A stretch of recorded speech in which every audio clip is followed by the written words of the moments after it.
আসসালামু আলাইকুম।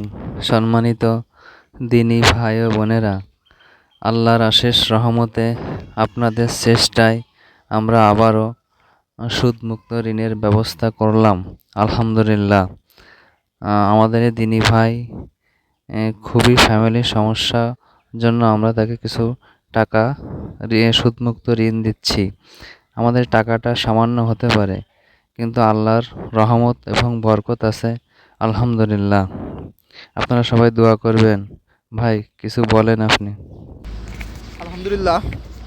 আসলে বর্তমান সময়ে যে সুদমুক্ত ঋণ, এটা আসলে অকল্পনীয় বিষয়। এই জায়গায় আল্লাহ আমাদের সালাফি ভাইদের সবাইকে কবুল করে নিক, এবং যেন এই ফান্ডটা আরও বড় হয় এবং হতদরিদ্র মানুষদের সাহায্য করতে পারি এভাবে। আর আপনারা আসলে দোয়া করবেন আমাদের জন্য, যেন আমাদের এই ফান্ডটা আরও বড় হয়। স্পেশালভাবে বাইরে ধন্যবাদ, তারপরে আমাদের নানাকে অনেক ধন্যবাদ এবং সবাইকে অনেক ধন্যবাদ জানাই আমার বক্তব্য আমি শেষ করছি।